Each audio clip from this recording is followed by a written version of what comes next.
A girl sits in a hospital room holding the hand of the woman lying in the bed, an oxygen mask covering her face. As she gazes out the window, despite the rain and gloomy sky, a bright ray of light pierces through the clouds, fixating on a distant building. The girl is stunned. Without hesitation, she leaves the hospital right away and heads toward the building.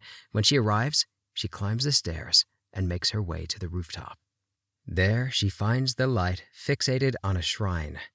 Standing under the glowing beam, she gazes up at the sun, raises her hands in prayer, and crosses the shrine's gate. The raindrops freeze in midair, and the wind begins to howl. For a brief moment, she finds herself high in the sky, looking down at the land below. On a ship, the passengers are informed that heavy rain is imminent, and they are advised to return to their cabins for safety. Ignoring the warning, a boy heads to the bow of the ship, where he eagerly welcomes the downpour as it begins to fall in heavy sheets. He runs and jumps around, thrilled by the storm. Suddenly, the sky darkens, and thick, ominous clouds gather overhead. The ship starts to rock violently from side to side, causing the boy to slip and fall. Panic sets in, but just in time, a man grabs his hand, pulling him to safety. In that moment, a bright light pierces through the darkness. The boy thanks the man and, as a gesture of gratitude, treats him to a meal and sits with him at the table, even buying him a beer. When the ship arrives in Tokyo, the boy continues searching on his phone for a part-time job that might accept him despite his young age and lack of an ID. As they prepare to leave the ship, Suga hands the boy his card and tells him he can reach out anytime if he needs help. The boy rents a room and spends his days struggling to find a job in the city. One night, as he walks through the streets, 2 policemen stop him to question what he is doing there. Panicking, he runs away and hides behind a garbage can. A stray cat approaches and he offers it some of his food, confiding in it that he no longer wants to go home. Later, 2 women and a man see him sleeping. They tell him he can't stay there. The boy apologizes and is about to leave, but the man sticks out his leg, causing the boy to trip and fall. He begins gathering the scattered cans from the floor and finds a small bag among them. Later, in a cafe, he opens the bag and a gun slips out, clattering onto the ground. He quickly picks it up and hides it in his own bag. He then checks the address of Suga's business on the map and rests his arms and head on the table. He awakes later to the sound of a hamburger box being placed next to his head. Looking up, he sees a girl who tells him the food is for him but insists he shouldn't tell that she gave it to him. When he inquires about her motive, she simply urges him to take it. He sighs, opens the box, and eats the hamburger. Later, he takes the bus to Suga's address. Upon arriving, he tries ringing the bell, but it doesn't work. He then tests the door handle, and the door opens. He steps inside and calls out to see if anyone is there. He notices a girl lying on a couch. He approaches her, tempted to sneak a glance at her breasts, but quickly stops himself. The woman greets him, startling him. Natsumi asks if he is the new assistant, but he looks confused. She explains that she is glad Kei has finally found someone to do the job she used to handle. Offering him a drink, she asks for his name. He introduces himself as Hodaka. As they chat, Suga walks in and greets Hodaka. Suga asks if Hodaka is looking for a job and explains that they write articles. They investigate urban legends related to the unusual weather in Tokyo. From a psychic, they have heard the legend of a sunshine girl and a rain girl who can control the weather.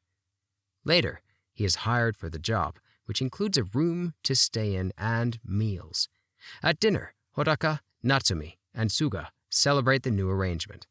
The next day, his new life begins at the small publishing house. He takes on various tasks, including house chores, answering the phone, filing receipts, and transcribing interviews. He also joins Natsumi for the interviews she conducts. As he leaves the house, he spots the girl from the restaurant with 2 men. He follows them from a distance and overhears the men trying to force her into taking a job at the club. Angry, Hodaka rushes over and grabs the girl's arm. They start running, but the men catch up to them. One of the men pins Hodaka down and starts hitting him, saying that he and the girl had already made a deal. The man recognizes Hodaka from their previous meeting outside the club. In a panic, Hodaka pulls out the gun and aims it at the man. Then he fires at a light pole, startling everyone around. The girl helps Hodaka up, and they run away.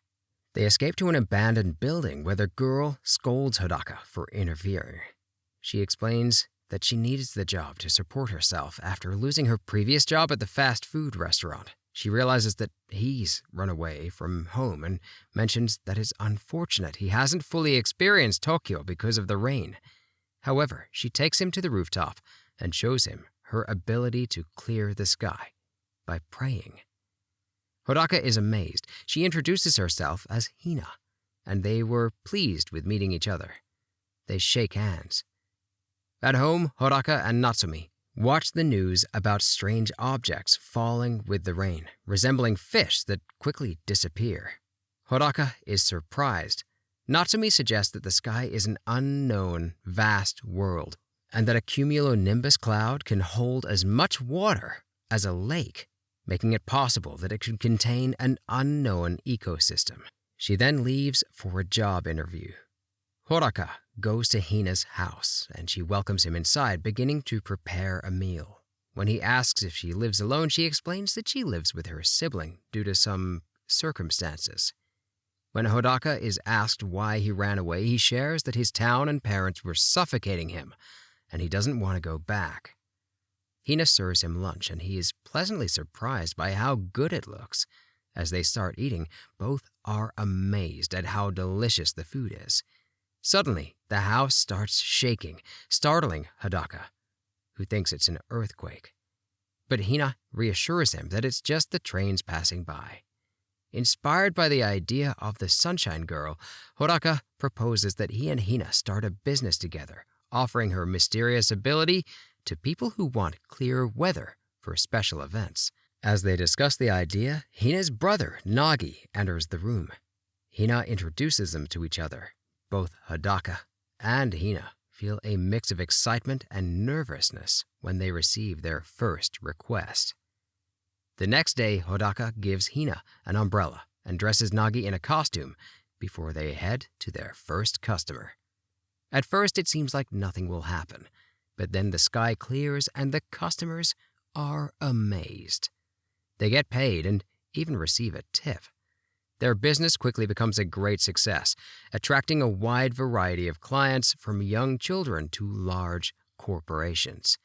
Later, as they watch fireworks, Hina tells Hodaka that she loves their job because it gives her a sense of purpose, and she thanks him for making it possible. Meanwhile, Suga and Natsumi continue investigating urban legends about the mysterious girl who can change the weather. When Suga asks about Hodaka, Natsumi tells him that the kid is busy with his side job and scolds Suga for paying him so little. Hina, Hodaki, and Nagi visit an elderly woman to offer their services, and Hodaka mentions that Hina was filmed and appeared on television, causing their site to be flooded with requests. They decide to temporarily suspend business to give Hina a chance to rest. Suga and Natsumi then interview an old priest at a shrine who tells them the legend of weather maidens, who can control the rain, warning that they pay a heavy price for their powers. The man from the club is chased by an older man and eventually caught. He begins defending himself, insisting that he didn't know the girl was a minor. The man sighs and tells him they need him for another reason. Then shows him a picture of him on top of Hodaka, with a gun aimed at him, and asks if he knows the boy. Later, Hodaka wonders what gift he should give Hina for her 18th birthday and seeks suggestions from the internet, as well as from Natsumi and Nagi. Nagi teases him, asking if he's in love with Hina, causing Hodaka to blush and insist there is nothing between them.